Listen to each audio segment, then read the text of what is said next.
Prezados irmãos e irmãs do programa Arte Espírita em Foco.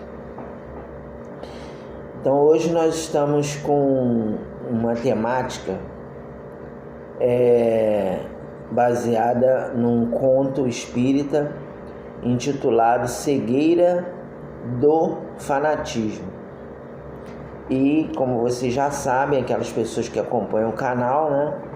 Esses contos são contos espíritas, escritas pelo meu amigo J. Marques, que nos fornece esse material para que nós possamos divulgá-lo. Bem, a cegueira do fanatismo, esse conto, nos fala a respeito de um médium chamado Adalberto Ferreira. O Adalberto Ferreira era um médium de cura, mas ele tinha um histórico reencarnatório comprometedor. Que histórico era esse? É o seguinte, o Adalberto Ferreira, numa reencarnação anterior, ele fora um padre inquisidor ligado à Inquisição Espanhola, chamado Ibanez Furtado, Monsenhor Ibanez Furtado. E era uma pessoa poderosa, era um homem que tinha influência na Inquisição Espanhola. Quando houve o desembarque dos espanhóis aqui na América Espanhola, ele veio com os colonizadores espanhóis e se radicou na cidade de Lima, do Peru. E lá na cidade de Lima, quem morava lá, quem habitava aquela região eram os incas. A gente sabe que os incas tinham uma cultura de grande porte, uma cultura elevada. Os incas, os astecas, os maias eram povos pré-colombianos que tinham uma cultura acima da média, até mais sofisticada que a dos próprios europeus. E os incas, eles eram politeístas e eles adoravam o deus Sol. Tinham vários deuses, mas um dos deuses mais importantes era o deus Sol. Então, quando o Monsenhor Ibanez Furtado desembarcou no Peru e se radicou na cidade de Lima, ele se colocou como um defensor ardoroso do catolicismo, perseguindo os sacerdotes que faziam a divulgação da cultura inca e que promoviam os rituais do Deus Sol. Deus Sol, dos outros deuses incas. Então ele considerava ele preso a cegueira do fanatismo religioso, ele se tornou um genocida. Ele começou a perseguir as populações incas que adotavam os seus rituais religiosos, impondo o catolicismo, e os incas que não queriam enveredar, não aceitavam o catolicismo, eles eram mortos na fogueira. Então, o Ibanez Furtado, ele trouxe para a cidade de Lima aquela prática da Inquisição de queimar as pessoas na fogueira, aqueles que eram considerados hereges. Então, ele pegava os sacerdotes e todos aqueles que não se curvavam diante do catolicismo e colocava na fogueira. E, além disso, ele começou a interferir na política local. Então, o indivíduo, a pessoa que foi designada pelo rei da Espanha para ser o governador daquele local, o administrador daquele local, ele também interferia e fazia a defesa do chamado direito divino dos reis, que era aquele posicionamento que estabelecia que o rei ele tinha o direito divino de mandar sobre os seus súditos.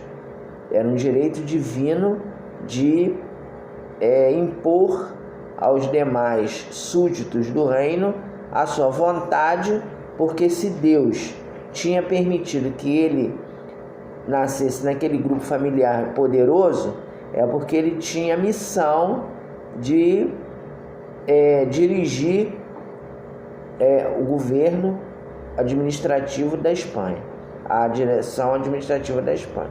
Então, Ibanez Furtado, ele tinha esse posicionamento, ele chegou aqui em Lima com esse posicionamento, mas teve uma ocasião que ele prendeu uma sacerdotisa inca, uma sacerdotisa.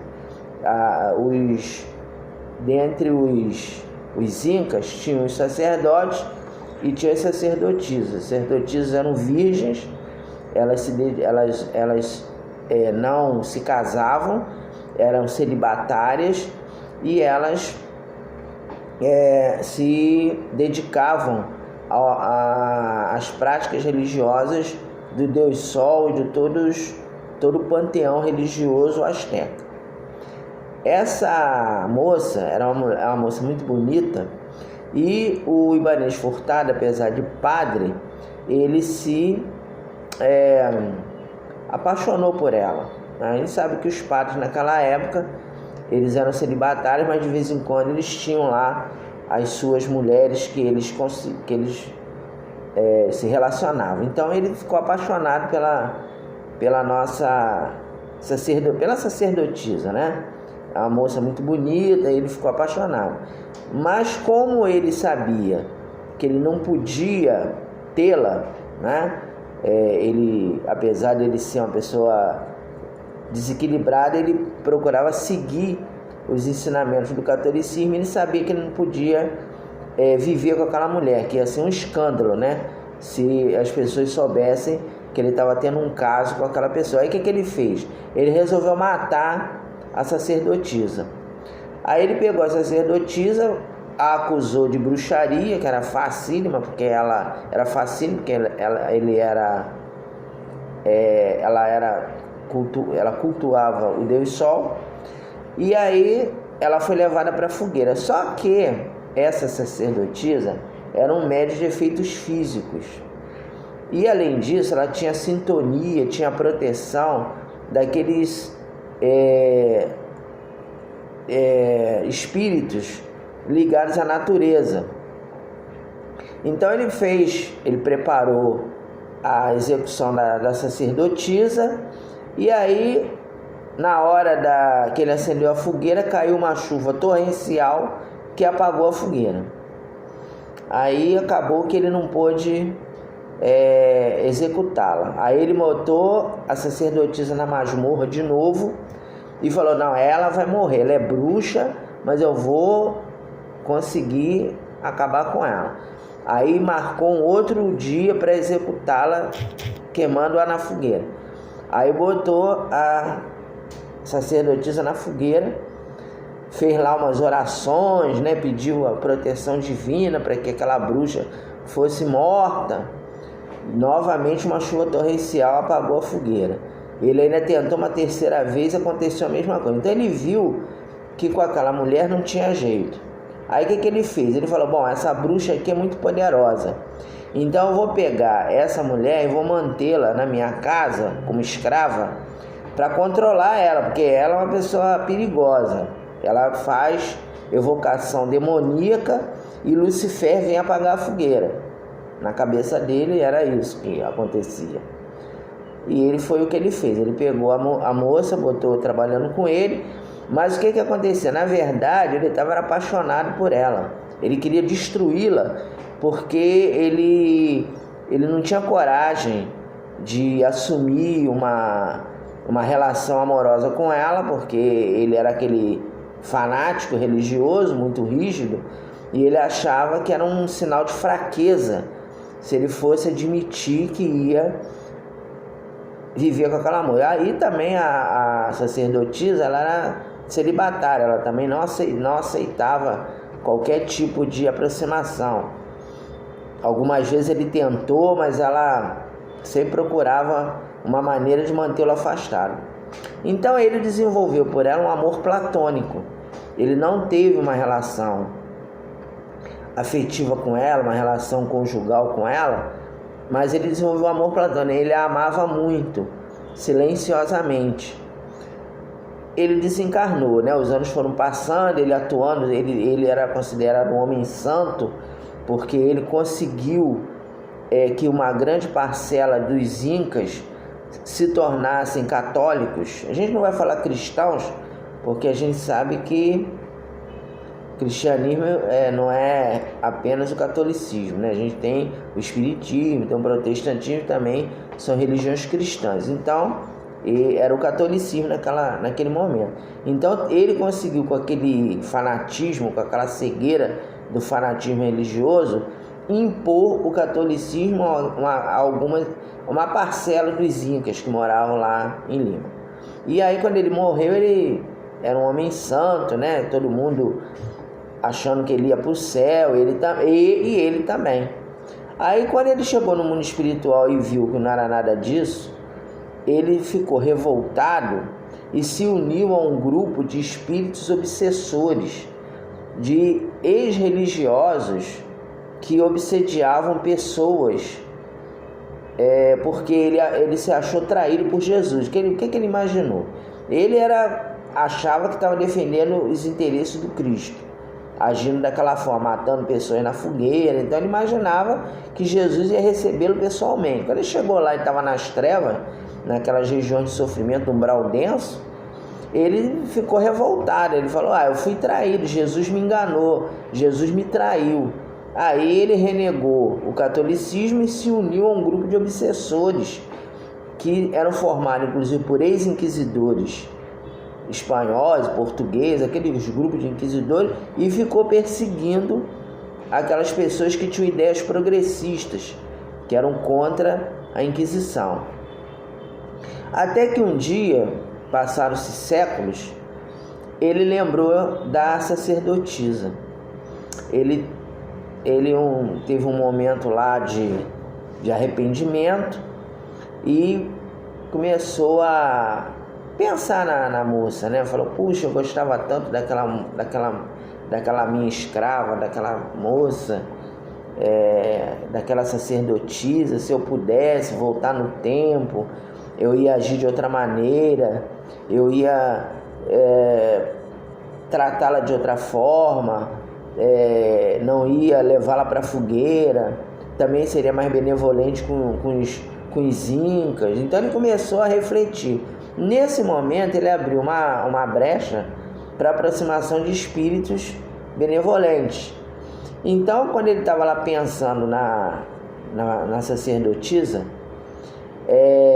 ela surgiu para ele.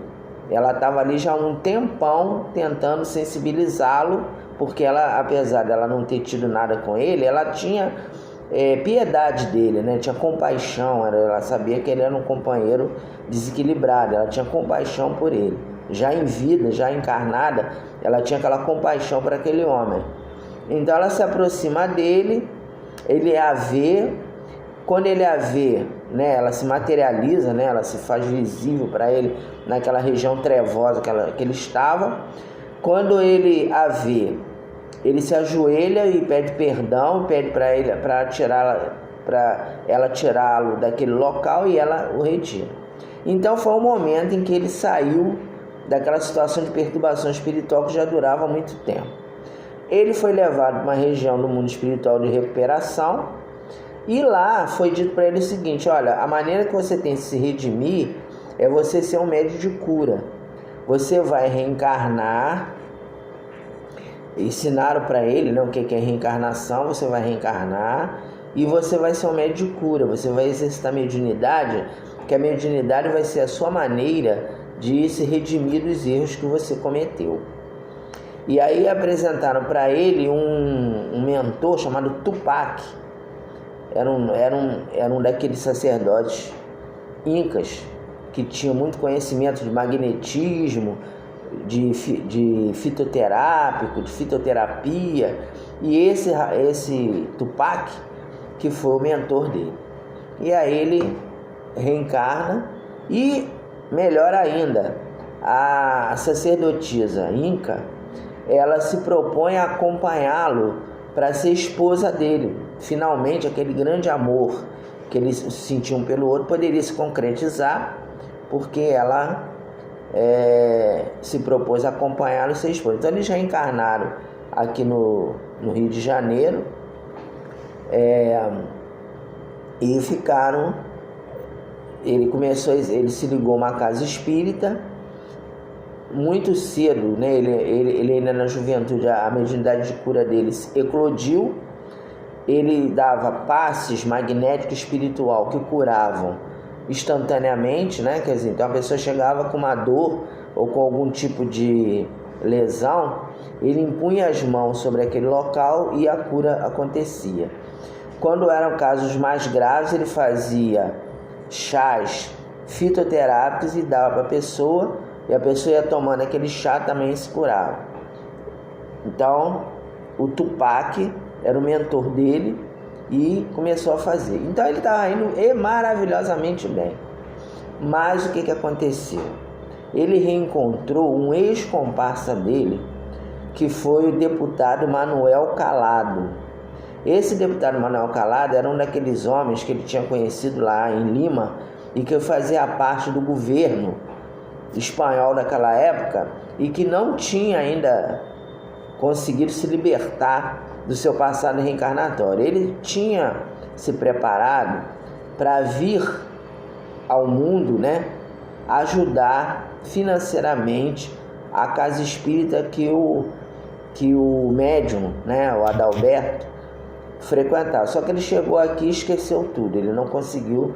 E o que ele fez? Ele começou a botar na cabeça do médium de cura que ele tinha que virar político.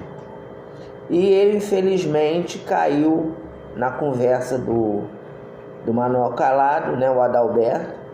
A Clarissa avisou a ele: olha, isso aí é uma armadilha, isso aí você vai acabar se afastando do trabalho, né? Não faça isso. Mas ele não ouviu, ele não quis. Não, eu vou virar político e tal. E aí virou político. Primeiro se colocou como vereador, depois como deputado estadual, até que ele se envolveu num escândalo financeiro, foi preso, perdeu o mandato. O Manuel Calado fugiu para o exterior, ele ficou com toda a culpa. A Clarissa não o abandonou, acompanhou ele, e ele, depois de um tempo, ele teve a oportunidade de ter a progressão da pena, em que ele teve a oportunidade da prisão domiciliar. Então, depois de um tempo, ele saiu da prisão, voltou para casa com tornozeleira eletrônica, prisão domiciliar, mas perdeu a oportunidade. Quando ele desencarnou, ele estava arrependido do que ele tinha feito, mas não produziu nada, né? Ficou... Logicamente que aquele início de trabalho que ele teve, aquilo foi levado em conta, aquele início de mediunidade que ele teve, produtiva, lógico, foi levado em conta, mas o nosso irmão não conseguiu completar as suas programações. Só ele voltou novamente como alguém que tinha deixado a desejar. E a Clarissa o acompanhou, e o Tupac lamentou muito, falou assim: meu filho, agora você vai ter que esperar uma outra oportunidade para começar tudo de novo. Então essa é a história do Adalberto, da Clarissa, do Tupac e do deputado estadual. A gente quer falar algumas coisas, alguns comentários sobre isso. Primeiro, algo que eu sempre coloco aqui para vocês, sobre essa questão do fanatismo religioso, né? A gente tem que tomar cuidado com esse processo, né, de fanatismo religioso. Inclusive eu esqueci de falar uma coisa que eu vou falar agora. Além dele ser político, além dele entrar na política, ele também, nas palestras doutrinárias da casa espírita que ele frequentava, que ele também fazia palestra, né, o Adalberto, ele falava mal da religião dos outros. Então falava mal do Umbanda, falava mal do Candomblé, do catolicismo, e botava só que o espiritismo, que era a única religião que estava certa, as outras religiões estavam erradas. Então ele mais uma vez caiu na questão da cegueira do fanatismo, achando que só o espiritismo que estava certo, as outras religiões estavam erradas. Então, voltando aqui, a gente tem que ter muito cuidado com o fanatismo religioso. Por quê? Porque nós que somos espíritas, a gente não pode considerar que a nossa religião é melhor do que a religião de ninguém. Então tem uma frase do Leon Denis que a gente tem que interpretar de uma forma bem lúcida, que é: o espiritismo não é a religião do futuro, é o futuro das religiões. Isso não significa que o espiritismo vai ser a religião predominante e hegemônica no futuro. Significa que vai haver o respeito entre todos os religiosos, entre todas as religiões, e a intolerância religiosa vai deixar de acontecer. Certo? Então é isso que a gente tem que ter cuidado. Outro item que a gente tem que ter muito cuidado também é a questão da vinculação de pessoas religiosas com a política. A gente sabe que no Espiritismo nós tivemos 2 exemplos maravilhosos de políticos, de Bezerra de Menezes e Freitas Nobre. Mas a política e também não quer dizer que você que é espírita, que nós somos religiosos, nós não podemos, se a gente quiser, como cidadão, né, se vincular a um partido político, que você tem impedido disso. Agora, a questão é, de que maneira que você vai conduzir a sua vida a partir do momento que você opta pela política, né? E a gente sabe que atualmente existe uma polarização no nosso país muito grande, existe uma questão de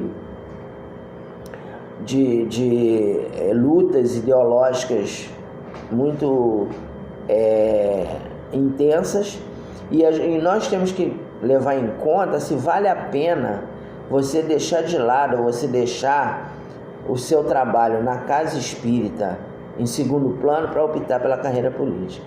A gente tem que ter muito entendimento sobre isso, né? Quer dizer, a gente, será que vale a pena você que tem uma atividade na casa espírita de mediunidade, de exposição doutrinária, vale a pena você, de certa forma, pegar uma parte da tua vida, da tua existência para se dedicar à política e deixar a casa espírita em segundo plano? Porque foi isso que o Adalberto fez.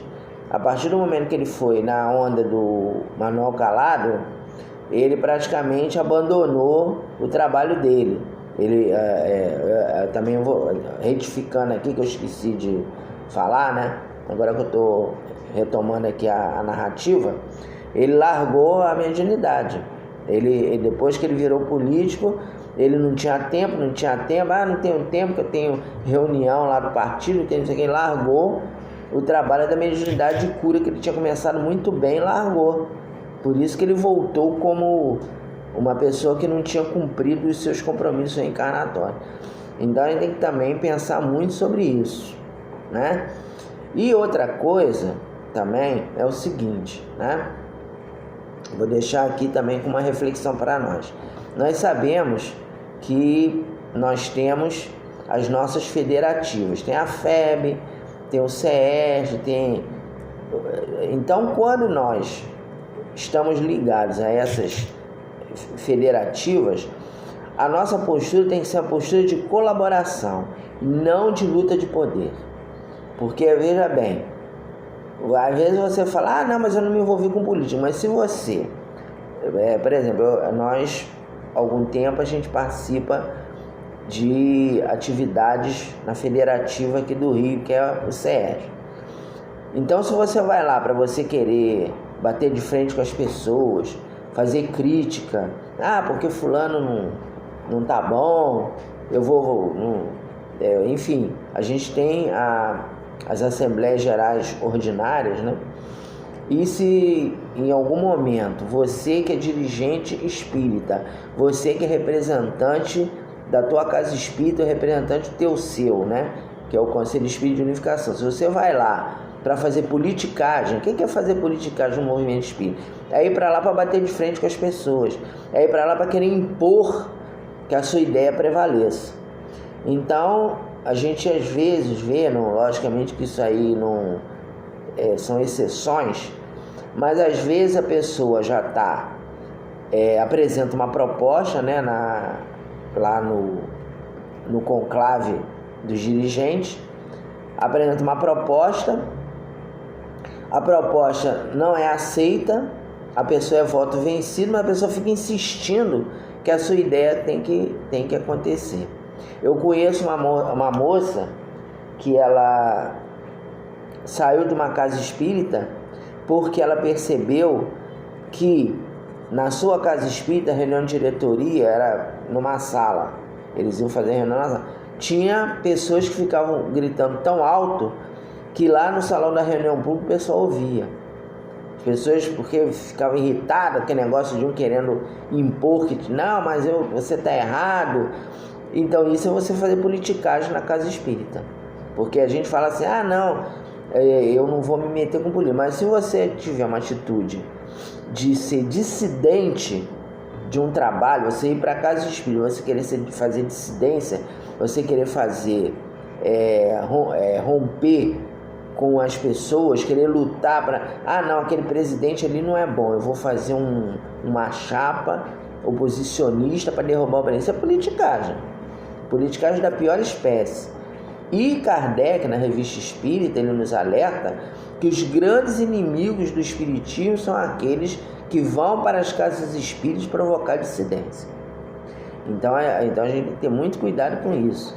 A gente tem que ter muito cuidado, nós que somos dirigentes mesmo, porque a gente, por exemplo, é o que eu estou falando, eu participo já há alguns anos da federativa, do SERJ, né?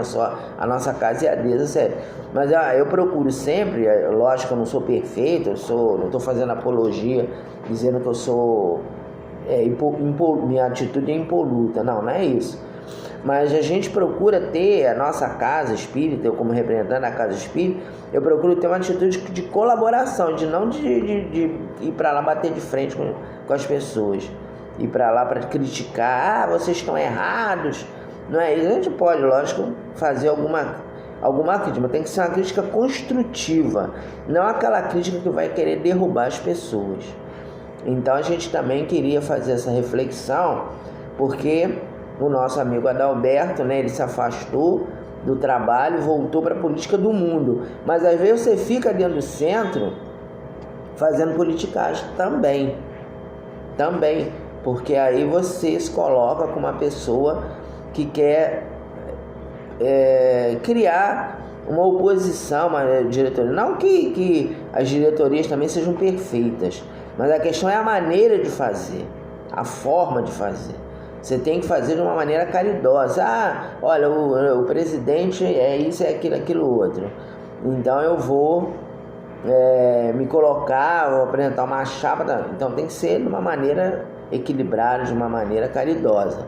Não querer fazer, puxar o tapete da pessoa, ou denegrir o trabalho que a pessoa está fazendo, ou dizer que a pessoa não presta. Então isso aí tem que ser realmente visto de uma maneira bem cuidadosa. Meus amigos, então era isso que a gente queria conversar com vocês. Eu espero que vocês tenham gostado do conto, né? A gente sempre procura trazer esses contos, essas narrativas, para promover uma reflexão. E até o próximo vídeo. A gente vai, agora no Dia das Mães, a gente vai colocar um vídeo relativo ao Dia das Mães. Já adianto para vocês, vai ser A Maquinista do Amor, o nome do conto que a gente vai falar. Quem gostou desse conto, compartilha, e no próximo vídeo, que a gente vai botar perto do Dia das Mães, vocês assistam e espero que gostem. Um abraço em todos, que Jesus nos abençoe.